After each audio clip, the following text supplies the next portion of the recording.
1 2 3 go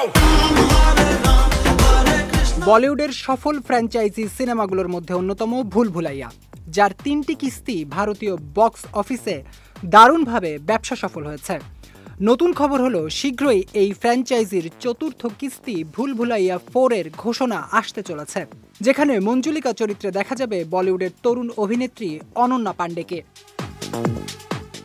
তবে নতুন এই সিনেমার গুরুত্বপূর্ণ চরিত্রটি অনন্যা পর্দায় তুলে ধরতে যাচ্ছেন কিনা তা নিয়ে কিছুটা ধোঁয়াশা রয়েছে, কারণ নির্মাতাদের কাছ থেকে নয়, ভুল ভুলাইয়া 4 এ অনন্যার অভিনয়ের কথাটি উঠে এসেছে অভিনেতা কার্তিক আরিয়ানের সঙ্গে কথোপকথনের সূত্র ধরে। ভারতীয় একটি সংবাদ মাধ্যম জানিয়েছে, সম্প্রতি অনন্যা ঘটা করে উদযাপন করেছেন তার ২৭তম জন্মদিন। এই বলিউড তারকার জন্মদিন উদযাপনে কেবল কাছের বন্ধুবান্ধব ও পরিবারের সদস্যরাই উপস্থিত ছিলেন। মা ভাবনা পান্ডে এবং আরও কিছু ঘনিষ্ঠজনের সঙ্গে জন্মদিনের সুন্দর মুহূর্তগুলোর ছবি অনন্যা তার ইনস্টাগ্রাম হ্যান্ডেলে ভাগ করেছেন। এই জন্মদিনের শুভেচ্ছা জানানো তারকাদের মধ্যে অন্যতম হলেন অভিনেতা কার্তিক আরিয়ান।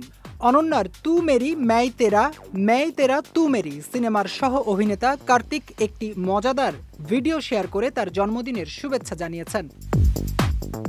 সেই ভিডিওতে দেখা যায় অভিনেত্রী মজার ছলে বলছেন, অনন্যা কার্তিকের সঙ্গে ভুল ভুলাইয়া 4 এ মঞ্জুলিকা চরিত্রে অভিনয় করতে চলেছেন। ভিডিওটির ক্যাপশনে কার্তিক অনন্যাকে সবচেয়ে নিঃস্বার্থ সহ অভিনেত্রী বলে উল্লেখ করেছেন।